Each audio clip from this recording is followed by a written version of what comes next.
The coffee had gone cold hours ago, but Captain Maria Santos didn't notice. She sat hunched over the operations table at Kandahar Air Base, her weathered fingers tracing the edges of satellite photographs that told a story no one wanted to hear. 3 Allied reconnaissance drones had vanished over the Helmand Valley in the past 72 hours. Not crashed, not shot down, vanished. Their last transmissions showed normal flight parameters, clear skies, routine patrol routes. Then nothing but static where million-dollar aircraft should have been. "Ma'am, we've got movement on the perimeter sensors," Sergeant First Class Rodriguez called from the communications array, his voice cutting through the pre-dawn darkness that filled the Tactical Operations Center. Santos looked up from the photographs, her dark eyes reflecting the blue glow of multiple monitors displaying real-time feeds from across the compound. Outside, the familiar sounds of a military installation coming to life echoed across the tarmac, diesel generators humming, boots on gravel, the distant whine of jet engines spinning up for morning patrols. But something felt wrong. In 23 years of military service, Santos had developed an instinct for danger that had kept her alive through 3 combat deployments. The hair on the back of her neck stood up as she walked to the communications console, her combat boots silent against the polished concrete floor. Rodriguez was bent over his equipment, adjusting frequencies and checking signal strength with practiced efficiency. "What kind of movement?" she asked, her voice barely above a whisper. The question hung in the air like smoke from a distant fire. Rodriguez's face was illuminated by the green glow of his radar screen, his expression growing more concerned with each passing second. "That's just it, ma'am. The sensors are picking up something, but visual confirmation shows nothing. Heat signatures appearing and disappearing. Could be equipment malfunction, but—" He paused, his finger hovering over a switch that would alert the entire base to a potential threat. Santos knew that pause. She'd used it herself countless times when reality didn't match the data, when experience whispered warnings that technology couldn't explain. The photographs on her table showed the same inexplicable pattern. 3 different locations, 3 different altitudes, 3 different times of day. But the drones had all vanished along the same flight corridor, a narrow valley that intelligence reports claimed was empty of hostile activity. Santos picked up her radio handset, the weight of it familiar in her palm. Whatever was happening in the Helmand Valley, whatever had swallowed 3 drones without leaving so much as wreckage behind, was about to become her problem. "This is Kandahar Base operations to all units," she began, her voice steady despite the growing certainty that their war had just taken an unexpected turn toward something far more dangerous than conventional enemy contact. The briefing room fell silent as Santos spread the reconnaissance images across the scarred wooden table. 6 pilots sat in folding chairs, their flight suits still damp with sweat from the morning's training exercises.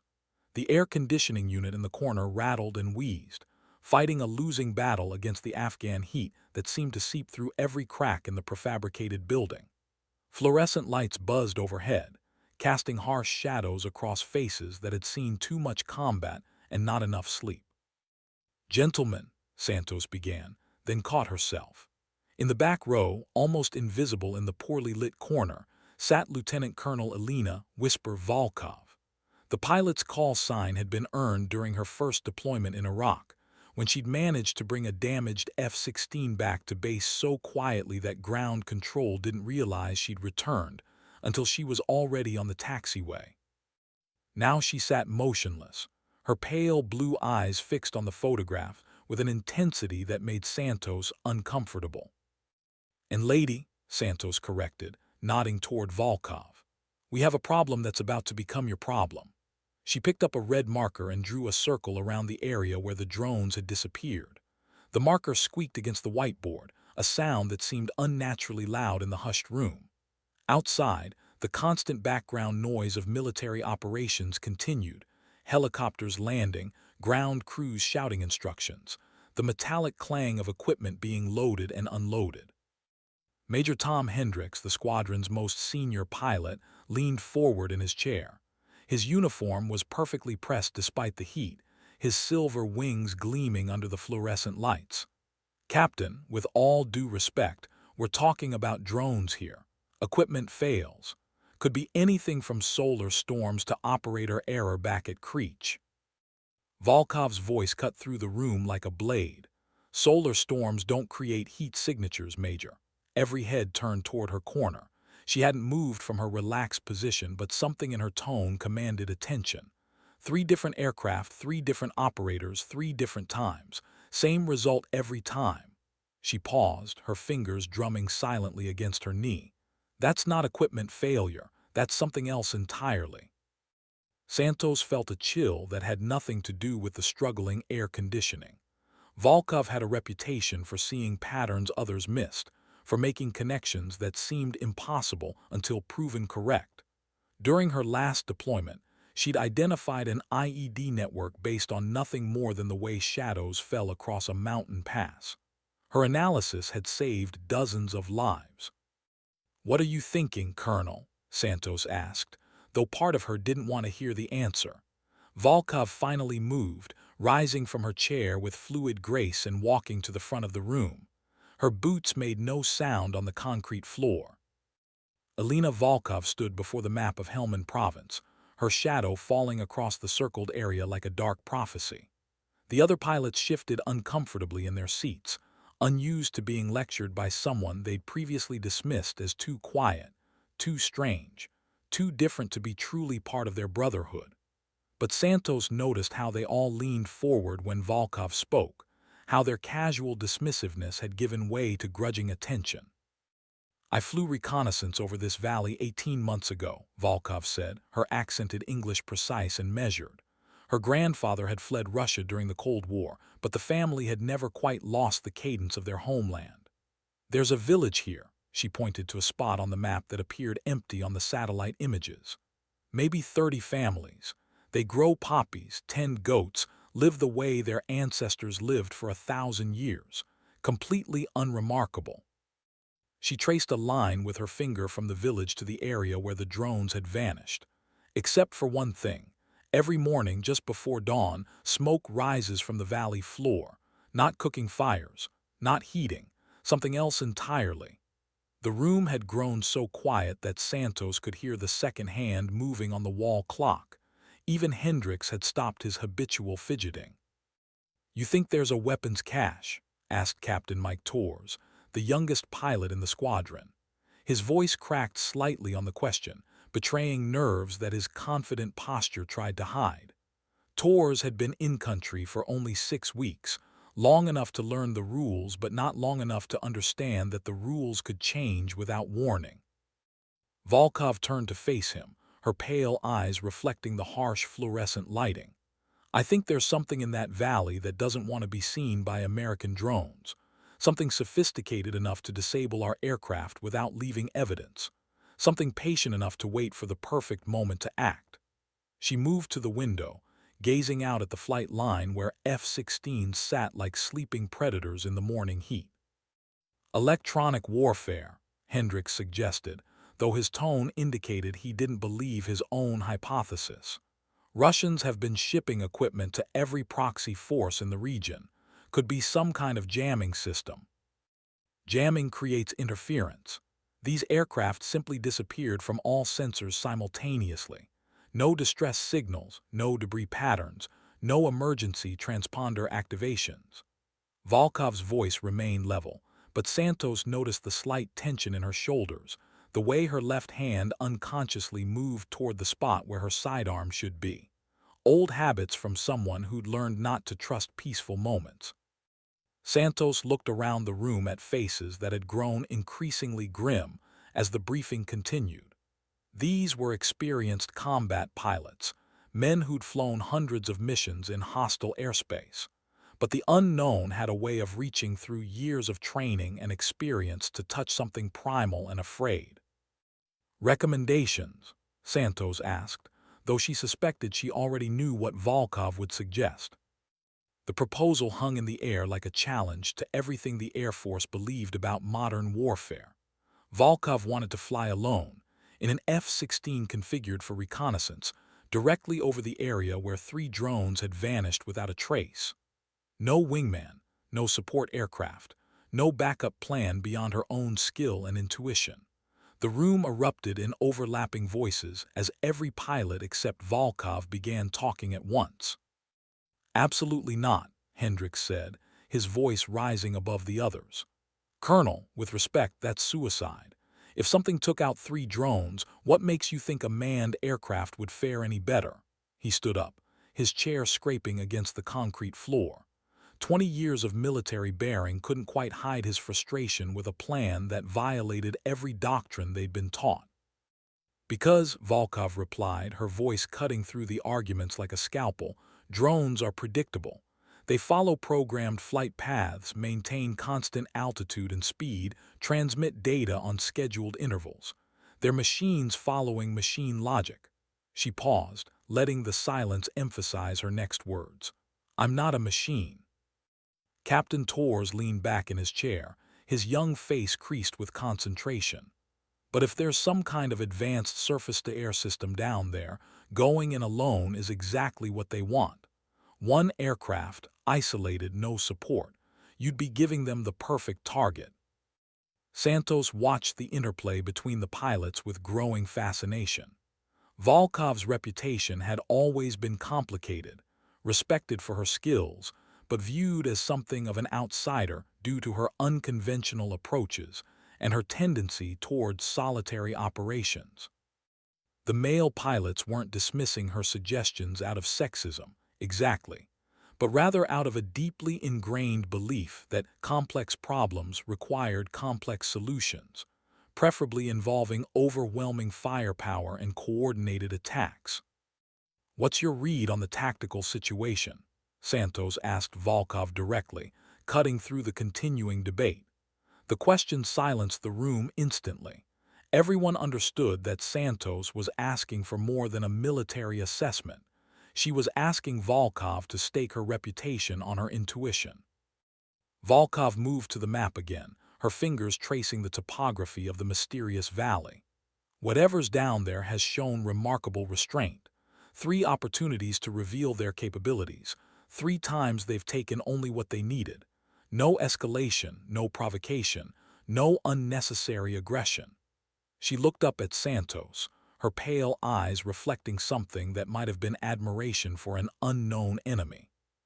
"You're suggesting they're professionals," Santos said, beginning to understand the implications. "Not insurgents or religious extremists, but trained military personnel with specific objectives and the discipline to achieve them without unnecessary exposure." "Exactly, which means they'll have protocols, rules of engagement, chains of command. They won't shoot down a manned American aircraft unless they have no other choice. Too much risk of international incident, too much attention from forces they're not ready to face." The silence stretched until Hendricks finally spoke. "And if you're wrong?" Volkov's smile was winter-cold and utterly confident. "Then you'll have one less pilot to worry about, and a much clearer picture of what we're dealing with." The armament crew worked in practiced silence as they stripped the F-16 of everything not essential for reconnaissance. External fuel tanks replaced missile pylons. Cameras occupied the spaces where bombs would normally hang, and electronic surveillance equipment filled every available compartment. The aircraft that emerged from the maintenance hangar looked somehow naked, vulnerable in a way that made even experienced ground crews uncomfortable. Elena Volkov stood in the pre-dawn darkness, watching her aircraft transform from predator to observer. The morning air carried the scents of jet fuel, hot metal, and the indefinable smell of a military base preparing for war. Around her, the controlled chaos of flight operations continued, ground crews performing final checks, fuel trucks maneuvering between aircraft, pilots walking through their pre-flight rituals with mechanical precision. Staff Sergeant Maria Gonzalez, the crew chief responsible for Volkov's aircraft, approached with a clipboard and a worried expression.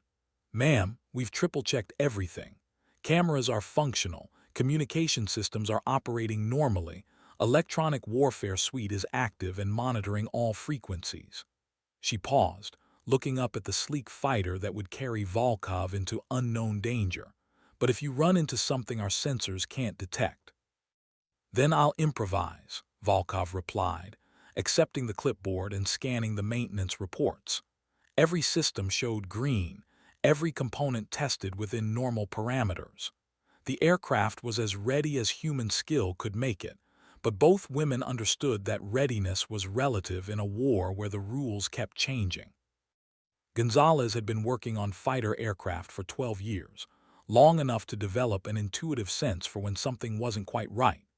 She'd seen pilots return from missions with stories that didn't match the official reports, had serviced aircraft that showed damage patterns inconsistent with known threats.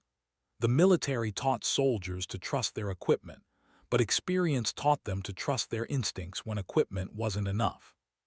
"Colonel," she said quietly, "I've been thinking about those drones. 3 different aircraft, 3 different systems, but they all disappeared in the same area. What if whatever's down there isn't targeting the aircraft directly? What if they're doing something to the environment, something that affects how our systems operate?"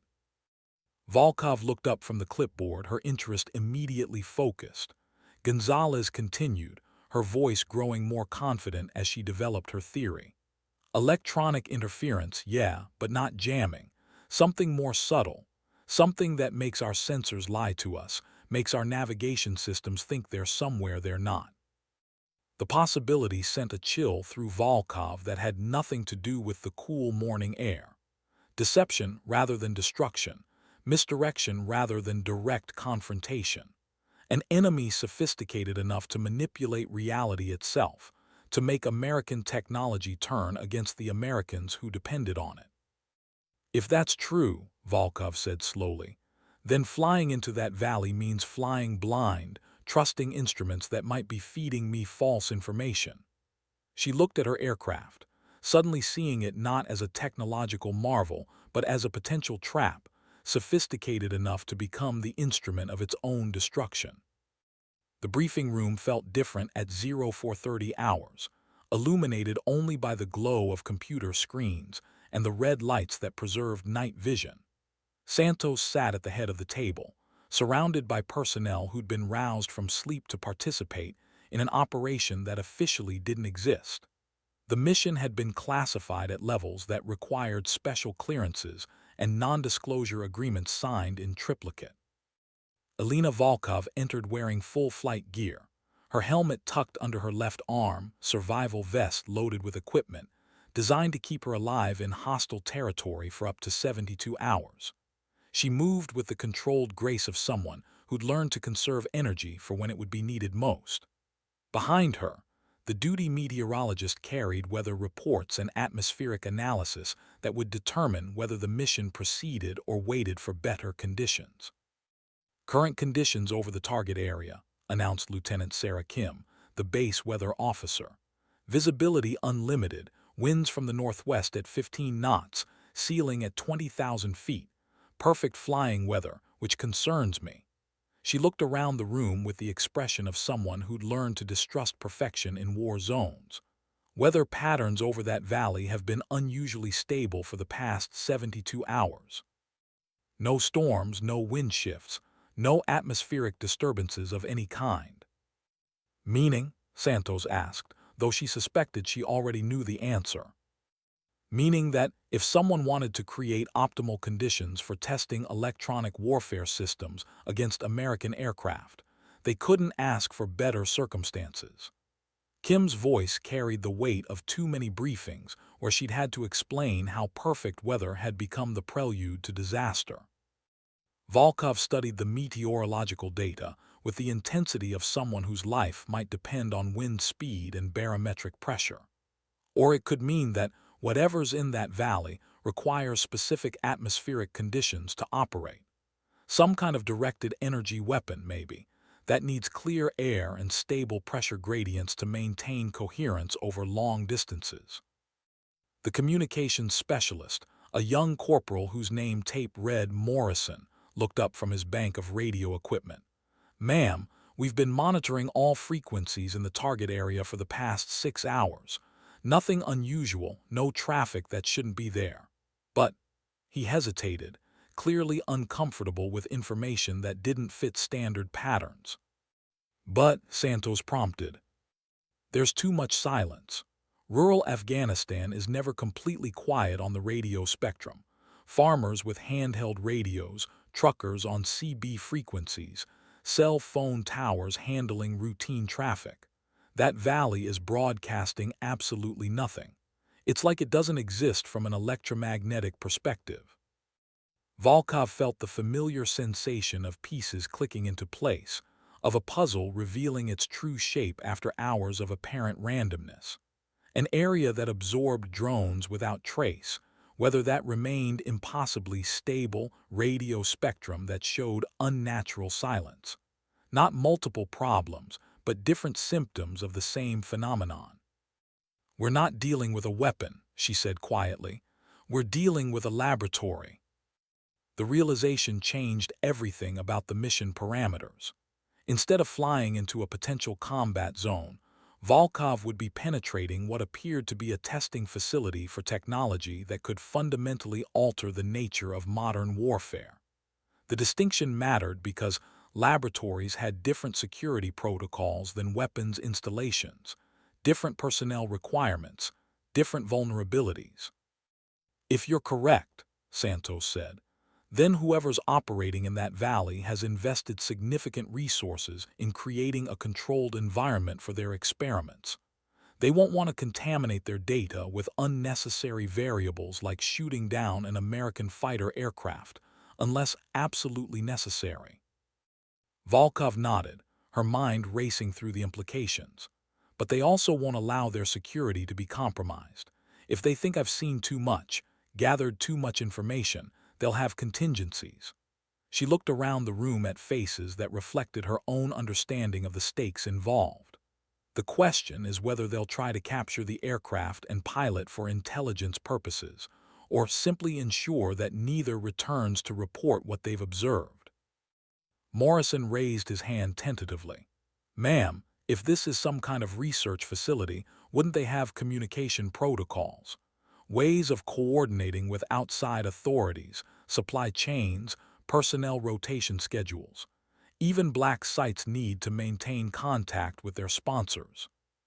The observation sparked immediate interest from everyone in the room. Santos leaned forward, her tactical mind seizing on the possibility. "Corporal, expand on that thought." "Well, ma'am, if we're looking at a laboratory rather than a weapons cache, then someone's been feeding information to the people running it. They knew when our drones would be flying specific routes, knew enough about our capabilities to develop countermeasures, knew enough about our response patterns to predict that we'd eventually send manned reconnaissance." Morrison's confidence grew as he developed his analysis. "That suggests either signals intelligence capabilities that border on science fiction, or human intelligence," Volkov finished. "Someone with access to American flight schedules, mission parameters, and technical specifications has been providing information to whoever's operating in that valley." The silence that followed was profound and deeply uncomfortable. The possibility of betrayal from within their own ranks introduced complications that extended far beyond the immediate tactical situation. If someone in the coalition forces was providing intelligence to unknown parties, then every mission, every operational plan, every strategic decision could be compromised. Santos felt the weight of command settling across her shoulders like a heavy blanket. "Colonel Volkov, given this possibility, are you prepared to proceed with a mission that might have been anticipated and prepared for by hostile forces with detailed knowledge of your capabilities?" Volkov's smile was sharp and predatory. "Captain, if someone thinks they know me well enough to predict my actions, then they're about to receive a very unpleasant education about the difference between understanding someone's capabilities and understanding someone's will." The pre-flight inspection ritual took on additional significance as Volkov circled her aircraft in the darkness before dawn. Every external surface, every panel, every connection point received attention that bordered on obsessive. If human intelligence had compromised the mission, Then sabotage became a possibility that couldn't be ignored. The F-16 might be carrying more than reconnaissance equipment into the mysterious valley. Staff Sergeant Gonzalez shadowed Volkov's inspection, her own flashlight beam dancing across surfaces that had been checked and rechecked by multiple technicians. "Ma'am, I've personally supervised every aspect of the aircraft preparation. If there's anything that shouldn't be there, we'll find it." But her voice carried a note of uncertainty that reflected the paranoia now affecting everyone associated with the mission. The electronic warfare systems drew particular attention. If the enemy possessed detailed intelligence about American capabilities, they would know exactly which frequencies the reconnaissance equipment monitored, which signals it transmitted, which protocols it followed for data encryption and transmission. They might even know enough to feed false information back through the same systems, creating a completely fabricated intelligence picture. "Sergeant," Volkov said, pausing in her inspection of the aircraft's sensor array, "I need you to do something that's going to sound extremely paranoid but might save both our lives." She looked directly into Gonzalez's eyes, her expression serious enough to command absolute attention. "I want you to introduce random variables into every system that can accept them. Change encryption keys, modify transmission schedules, alter sensor calibration settings. Make this aircraft behave differently than any F-16 they might have studied." Gonzalez nodded immediately, understanding the implications without requiring detailed explanation. "Yes, ma'am. If they're expecting us to operate by the book, we'll write a completely different book." She moved toward the aircraft's access panels with renewed purpose, her hands already reaching for the tools that would allow her to reprogram systems that were designed to resist modification. The eastern horizon showed the first hint of light as the two women worked to transform a standard reconnaissance platform into something unique and unpredictable. Around them, the base continued its morning routine, unaware that the aircraft being prepared in Hangar 7 represented either a breakthrough in understanding an unknown threat, or the final move in a game whose rules they were only beginning to comprehend. Volkov climbed into the cockpit as the first maintenance crews began their shifts, settling into the ejection seat with movements that had become automatic through thousands of hours of flight time. But as she began the startup sequence, her hands moving across switches and controls with practiced efficiency, she couldn't shake the feeling that she was about to discover something that would fundamentally change her understanding of the war they were fighting.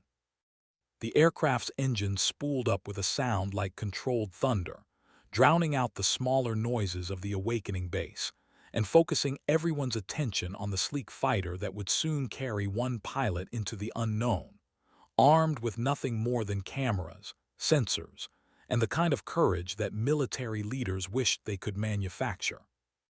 Tower control granted takeoff clearance in a voice that carried none of its usual casual professionalism. Everyone with access to the flight schedule knew this wasn't a routine mission, and the unusual radio discipline reflected awareness that unfriendly ears might be monitoring their frequencies. Volkov acknowledged the clearance with her call sign, Whisper 7-1, and advanced the throttles with smooth precision. The F-16 accelerated down the runway with the fluid grace of a machine designed for one purpose: to carry a human being safely through hostile airspace at speeds that challenged the limits of physics and engineering. Volkov felt the familiar sensation of the aircraft becoming an extension of her own body, responsive to thoughts almost before they became conscious intentions. This was the magic of military aviation, the moment when pilot and machine achieved perfect synthesis.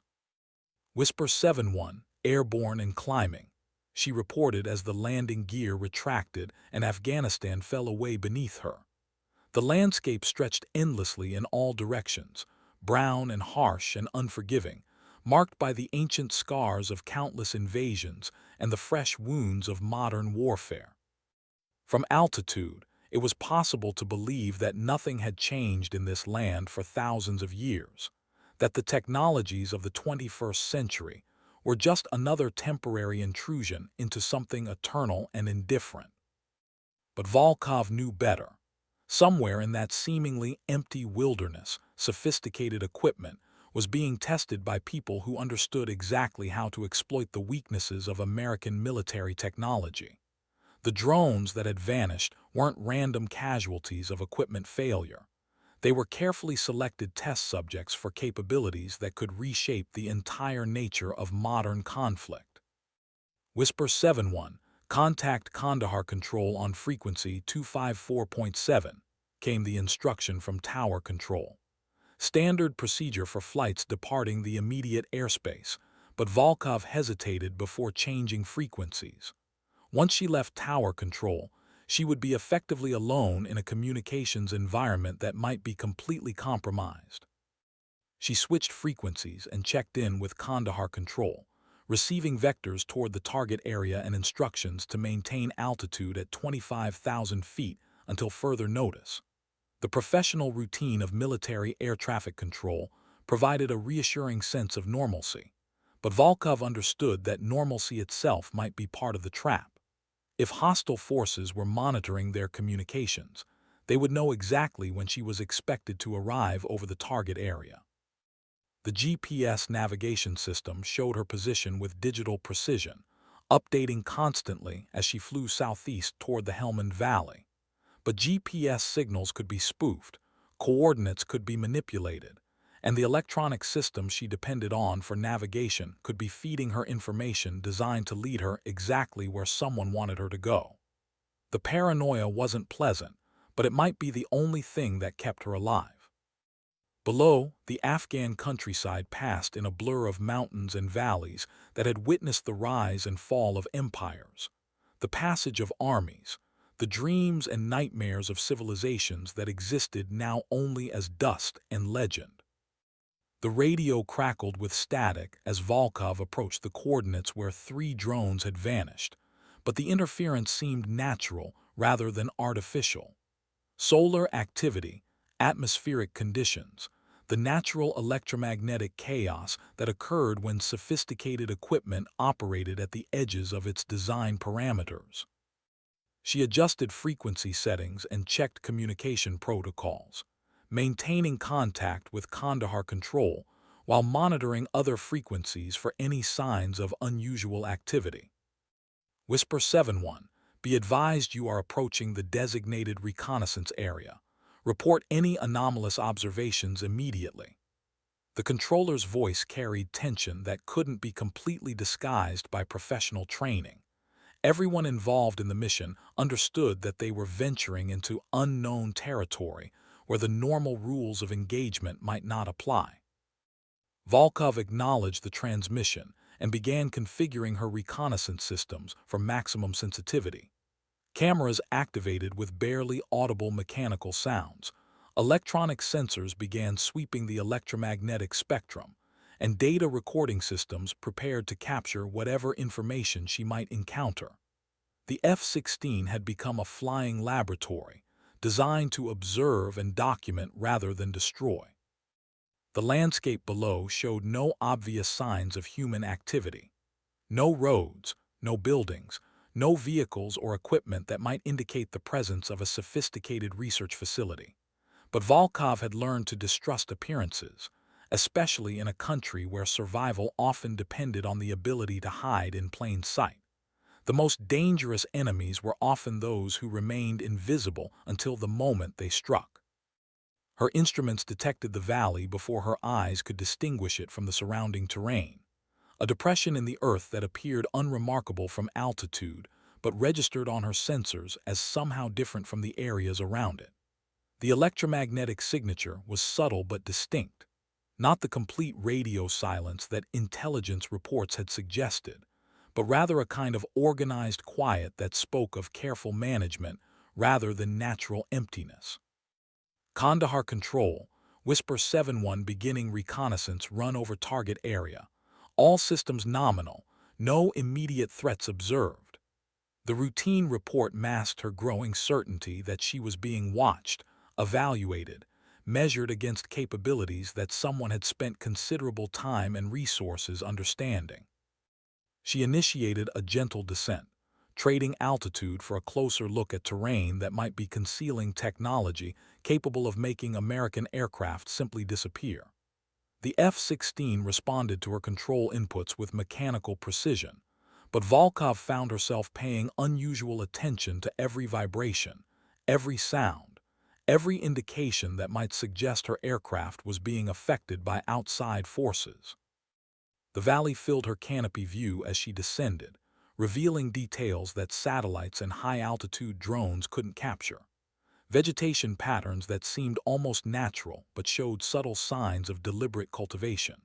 Rock formations that appeared weathered by millennia of wind and water but cast shadows with geometric precision. And in the center of it all, something that made her breath catch in her throat despite years of training, designed to prevent exactly that kind of emotional response. The structure in the valley floor defied easy categorization. It wasn't a building in any conventional sense, nor was it completely natural. Instead, it appeared to be something that had grown rather than been constructed, organic curves that followed the contours of the landscape while serving purposes that remained utterly mysterious. From altitude, it had been invisible. From her current position at 15,000 feet, it dominated the entire valley like a sleeping giant.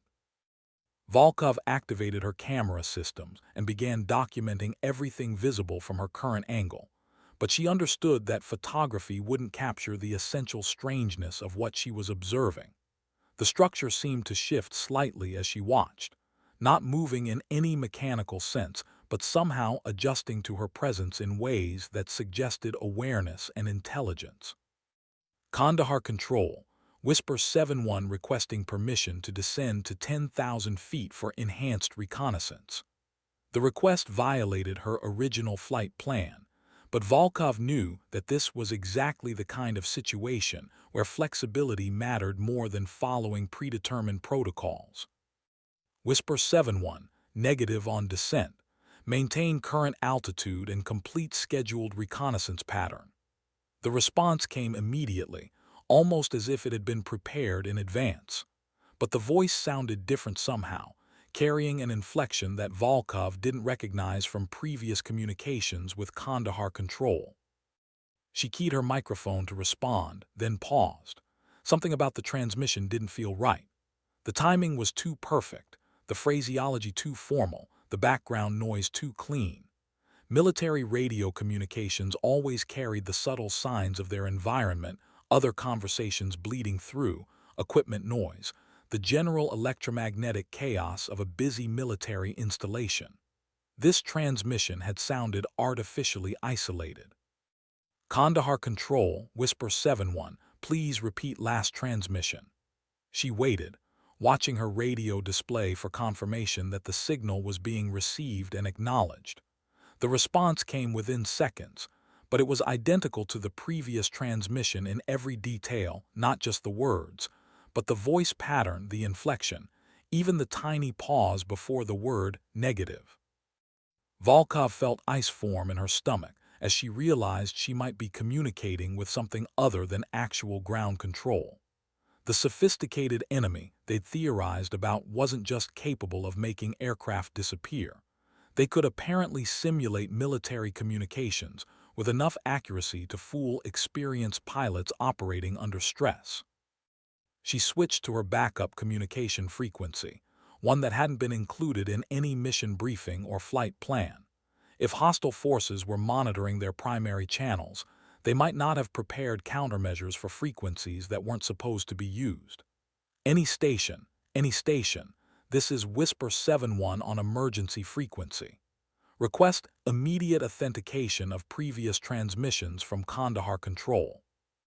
The response was silence so complete that it seemed to swallow sound rather than simply representing its absence. And in that silence, Elena Volkov understood that she was entirely alone above a valley that contained technology capable of rewriting the fundamental assumptions of modern warfare. The silence stretched across all frequencies as Volkov cycled through every communication channel available to her aircraft. Emergency frequencies, backup systems, even civilian aviation bands that should have carried routine traffic from commercial flights crossing Afghan airspace. Nothing. Not static, not interference, not even the background electromagnetic noise that represented the normal operation of electronic systems. Complete, artificial silence that felt like being sealed inside a tomb. Her instruments continued to function normally, displaying altitude, airspeed, navigation data, and system status information with digital precision. But Volkov no longer trusted what the displays were telling her. If hostile forces could simulate radio communications, they could certainly manipulate the electronic systems that governed flight operations. Her altimeter might be showing 15,000 feet while she was actually much lower, or much higher. Her GPS coordinates might be placing her over the target area, while she was actually flying in completely different airspace. The realization forced her to rely on visual navigation techniques that hadn't been necessary since her earliest flight training. She identified landmarks, calculated distances using basic geometry, and estimated her position based on sun angle and terrain features that couldn't be electronically manipulated. The process was slower and less precise than relying on modern avionics, but it offered the crucial advantage of being immune to electronic warfare. Below her, the mysterious structure continued its subtle movements, responding to her presence in ways that suggested both intelligence and restraint. It wasn't trying to hide from her observation. If anything, it seemed to be presenting itself for her inspection, like a predator allowing prey to examine its capabilities before demonstrating them. Volkov made a decision that violated every protocol in the Air Force manual. She disconnected her primary navigation systems, switched her radios to receive-only mode, and began flying manually using only visual references and basic flight instruments that couldn't be easily compromised by outside interference. If she was going to survive this encounter, she would have to do it using skills and instincts rather than technology. The change in her flight characteristics was immediately noticeable. The precise, computer-assisted maneuvers gave way to the slightly imperfect corrections of human control. Her altitude varied by small amounts as she compensated for air currents and thermal updrafts. Her heading drifted slightly as she maintained direction through visual reference points rather than electronic guidance systems. And the structure below responded to these changes with what appeared to be confusion or uncertainty. Its subtle movements became less coordinated, its apparent attention less focused. It had been prepared to deal with the predictable behavior of military aircraft operating under computer control, but human unpredictability presented challenges its designers hadn't anticipated. For the first time since entering the valley's airspace, Volkov allowed herself to smile. She might be alone, cut off from support, flying over hostile territory in an aircraft that could no longer be trusted completely. But she was still a pilot, trained to fly and fight using capabilities that couldn't be duplicated by any computer system ever designed. The structure's confusion provided Volkov with the opportunity she needed to complete her reconnaissance mission. She banked the F-16 into a gentle spiral that kept the mysterious installation centered in her field of view while allowing her cameras to capture it from multiple angles. Each photograph revealed new details that made the installation's purpose more mysterious rather than less. What she had initially taken for organic curves were actually precisely engineered surfaces designed to deflect or absorb electromagnetic energy across multiple frequency bands. The structure wasn't just hidden from satellite observation. It was actively designed to be invisible to virtually every sensor system in the American military inventory. But its designers had apparently never considered the possibility that someone would observe it directly using nothing more sophisticated than human eyes and photographic equipment. The installation covered far more area than was visible from any single perspective. What appeared to be natural rock formations were actually camouflaged equipment housings connected by underground passages that suggested a facility large enough to support significant personnel and equipment. This wasn't a temporary research station or a simple weapons cache. It was a permanent installation that had been constructed with enormous effort and expense. But the most disturbing discovery came when Volkov noticed movement patterns that indicated the presence of aircraft. Not American drones, but something else entirely. Sleek, angular shapes that moved with the fluid precision of advanced aerodynamic design, but following flight patterns that defied her understanding of physics. They appeared and disappeared from her field of view in ways that suggested either remarkable speed or some form of active camouflage technology. One of the unknown aircraft approached her position with movements that seemed almost curious rather than aggressive. It maintained a respectful distance, perhaps 1,000 meters away, but close enough for Volkov to observe its design characteristics. The craft was unlike anything in her extensive knowledge of military aviation, too smooth for conventional aerodynamics, too quiet for conventional propulsion, too stable for any aircraft she'd ever encountered. She adjusted her camera settings to capture images.